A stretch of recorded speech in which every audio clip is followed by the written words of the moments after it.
Hi there, so today we're going to have a look at React Router v6.4. There's a few breaking changes within this version, and I'm just going to run you through the differences, how to set it up in a React app, and yeah, get going with it really. So beforehand, I'll just talk about the main differences here with version 5. Version 5 used to have essentially a component which you would wrap all of your routes in.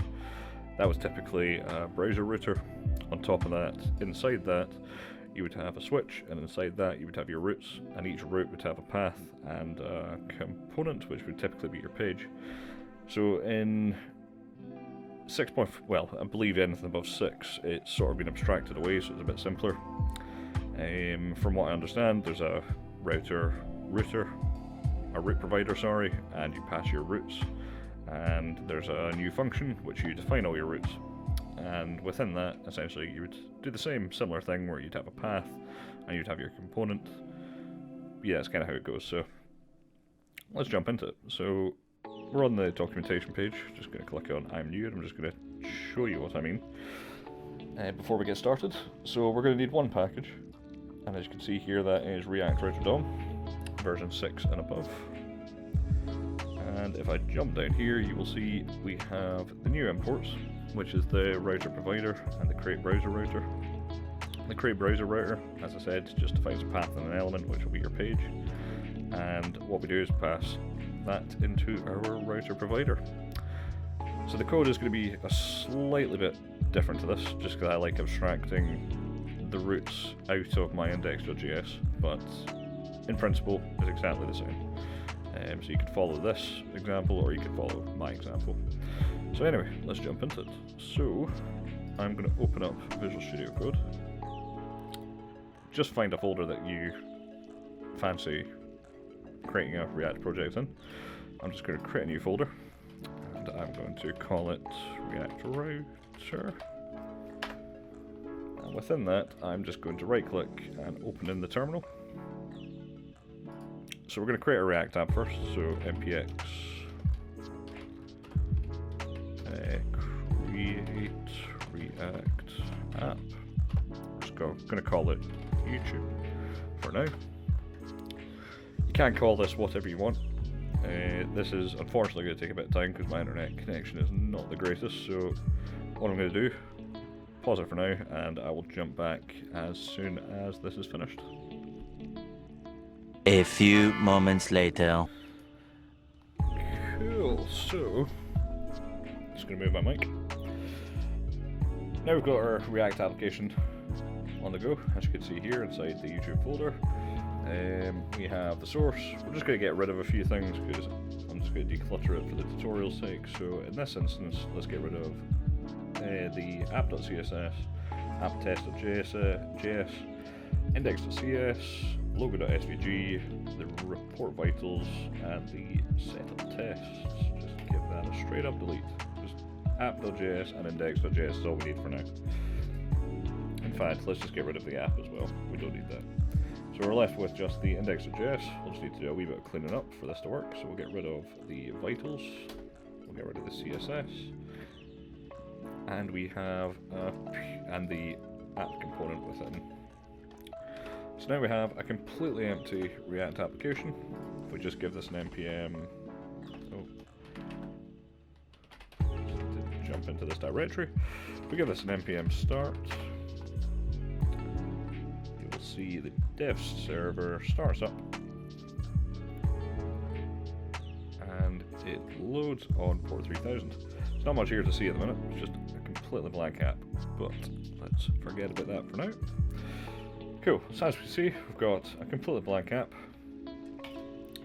What we're going to do inside the source folder, and this is what I mean by I'm going to deviate just a wee bit off the documentation, just because I quite like to sort of take the navigation out of the index and again just make the code a bit cleaner. So I'm just going to say navigation.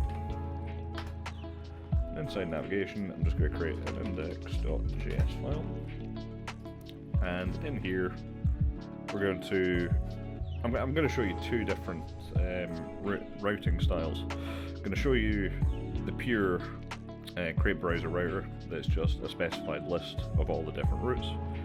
And then I'm going to show you a slightly different way of doing it, where we can nest roots inside roots, and it dynamically builds it up through another function called create roots from elements.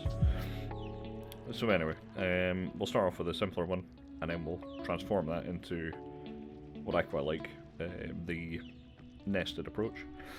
So, without further ado, we are going to first install, so we're going to close this down, and do an npm I, what is it called, React router DOM. This one shouldn't take as long, hopefully. And there we go. And let's just start up the application again.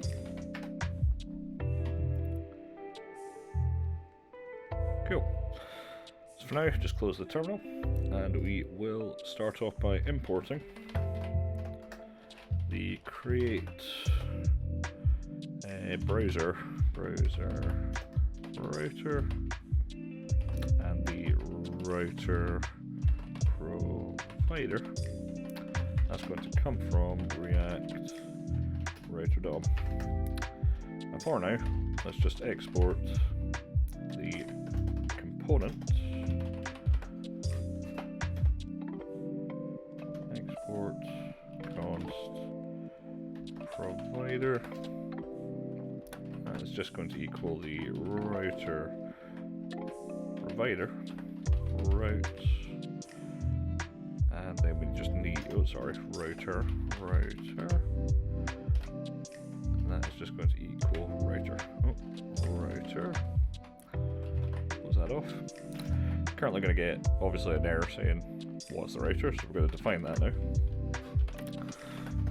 Router equals the create browser router, and that is just a function which has an array of essentially objects with a path which is a string, and we're just going to start off with the root of the application, which is just the home screen, and we are going to have the component, the element part of this, which is going to be our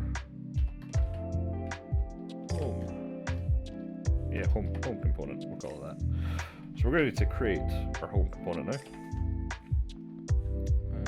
How do I get these imports to work again? Of course, haven't created the page, that would help. So we're going to, under src, create a new folder, and we're just going to call this pages. Inside pages, we're going to create a home.js. And we're just going to, for now, create a very blank component. So const home equals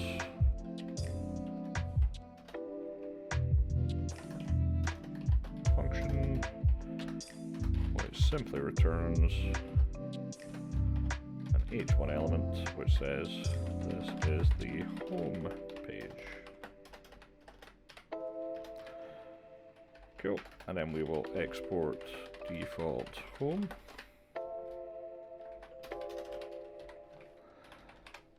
And for now, we're just going to copy this, and we're going to create 3 more components just so we can actually see this router in action. So we'll just create an about.js, paste this in, change the names,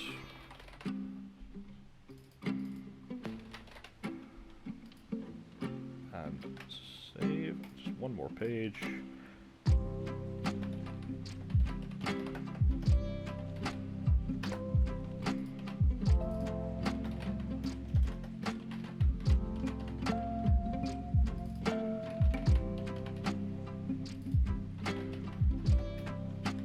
Cool. So we've now got all of our pages. We can now just import them. So I'm just going to create those 3 different routes.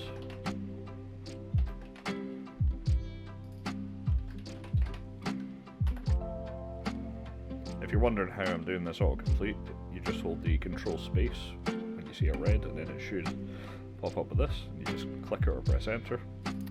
We say contact. And you'll see at the top, it obviously imports as you'd expect. So we've now got our 3 pages. As you can see though, there is a bit of a problem because they're all currently on the path just slash. In this case, we will say about and contact. Now we should have a very basic React router application that will allow us to route between these different pages. So let's give it a try, I guess. So as you can see, we obviously exported the provider, but we haven't actually put this into the index.js file yet. So if we jump back over to the index.js, i.e. the root of your application, what we're going to need to do now is we're going to need to import our navigation. So let's give that a go. So import provider from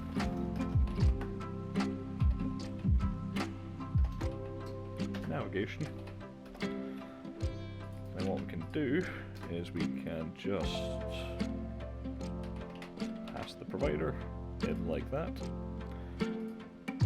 Now, if we make sure this is all good, let's just give this a rerun. You can see it's successful.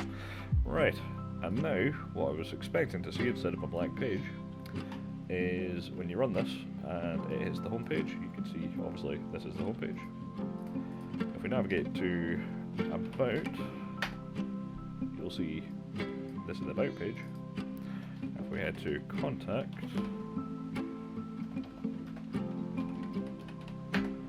you'll see this is the contact page. And if you go to any other page, you get an unexpected 404.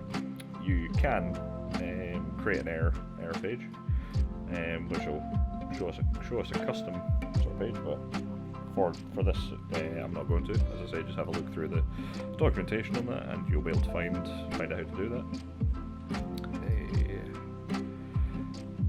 Right, so it's very very basic, but there's the general gist of this is we've created a route, we've attached essentially a page to it, and from that you can go into, I mean, quite literally the word what we're trying to say, you can do anything from this point on really, yeah.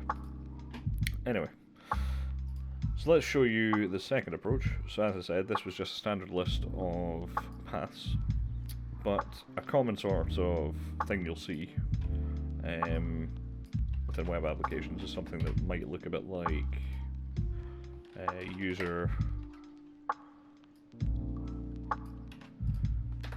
and then you would have like a user slash ID or something like that. So you'd have a route that would be user and then ID.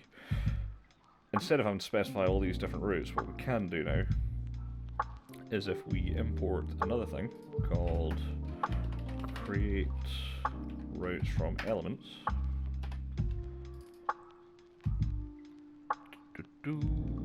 Yep. Instead of having this list, what I'm going to do, I'm just going to comment this out for now.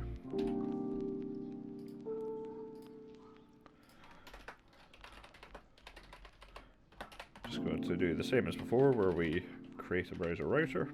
Instead of passing a list into this, we're going to pass a function into this. Oh, that never worked. Why didn't that copy? Which is to create routes from elements. And that is going to be another function which we pass in a bunch of routes. So we're going to need another import, which is just the root component. And at this point, what we can do is we can start with a root. It's going to have a path of that and an element of home. So you can see that has now achieved this here. And to now achieve this, what we're going to do is inside here create another one with a path of user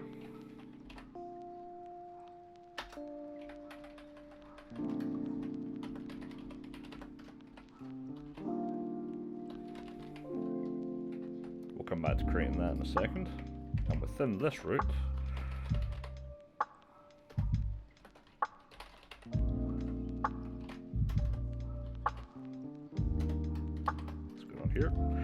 we can just pass the symbol of ID element.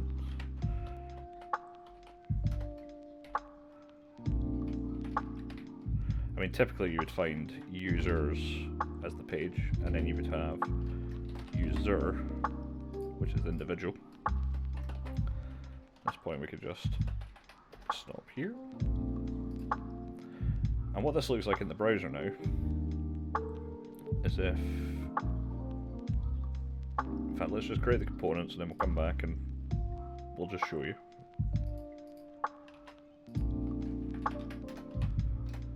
We're going to create the same setup where we've got about and a contact and about. So this will work the same way as we've got this. Just need to create our users and our user.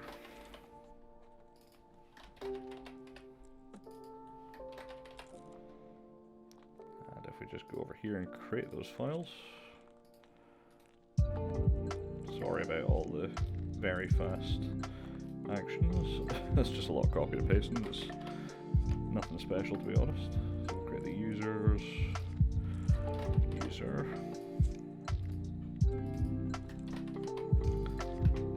Whole bunch of boilerplate basically. User page. And then we'll get our users.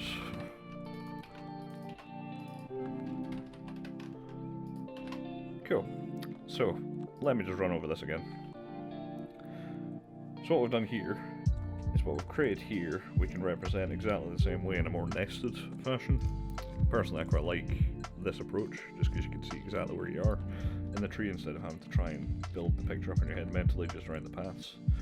I mean, you can do that just based on this, but it's much more intuitive, I feel, doing this. But as you can see now, if we jump over to the React application.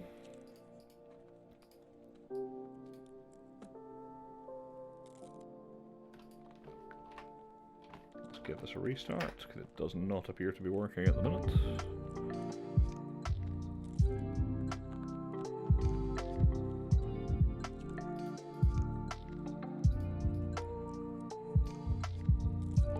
What am I missing again? It does not appear to like what I've just done. If you give me a minute, I will get back to you. So it turns out the mistake I made was not specifying the brackets at the start and finish. Turns out in this approach, well, saying that, in this approach we also needed the brackets, so that was just completely my fault looking back at it. But as you can see here, instead of it being yellow, we want it to be green. And also, we don't want any forward brackets, forward slashes, so structured like so. So, as it turns out, it is not structured like so, and yeah, let's have a look at how it is structured. So what's happening here is every single time this is hit, this is always rendering, which in this case, every single one of these technically matches this path. What we actually need to do is specify another one inside this, empty that, and then instead of having the element on the first one, we can now just straight up remove all of that.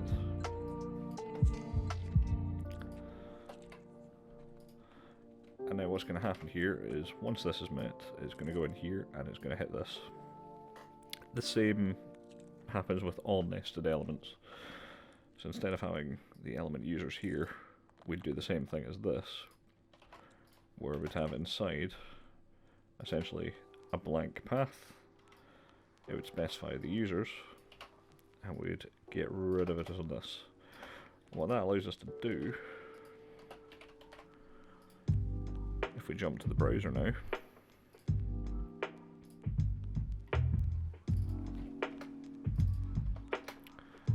it's on the home page, as you can see here. If we navigate to users,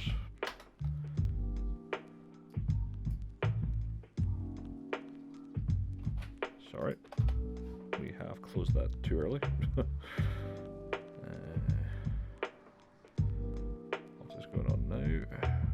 yep, of course this one needs one. So yeah, just make sure that this stays open so we can obviously put stuff inside it. So if we jump over here, you can now see users is that, and if we specify another bit on top, you navigate to the user page, and that is this one here. So yeah, that is the grand scheme of things. What I'm going to do now is just quickly show you how you get a param out of a page using the hooks that are included, and on top of that, how to navigate to another page using another hook. So if we jump over to the user component, let's just import the use navigate from React Router DOM. We're going to import it. So navigation equals use navigate. And what we can do now is this is the function. It essentially takes a string of the path that you want to navigate to. So in this case, I'm just going to put an on-click handler on this object and call navigation with a path name. So we're on the user page. We want to navigate to a user. So we will say /users/ and then we're going to specify the user we want to navigate to in this instance. So what's happening here? But we obviously need to get this. So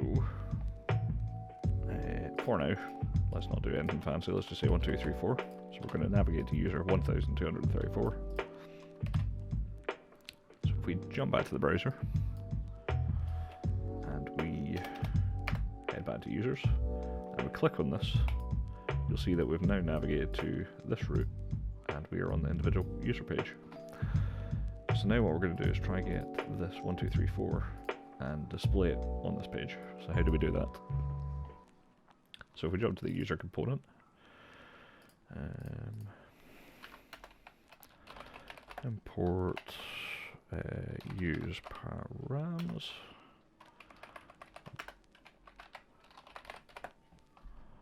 and I'm just going to have to quickly have a look at what the documentation says on this one. Use params, there we go. And yeah, we simply deconstruct whatever our param is, which in this case, because we called it ID, but we can call it user ID, just to make it a bit clearer. And in here, we'll then say user ID equals use params. And if we just include this on the page, this is user ID. Cool. So if we jump back to the application again,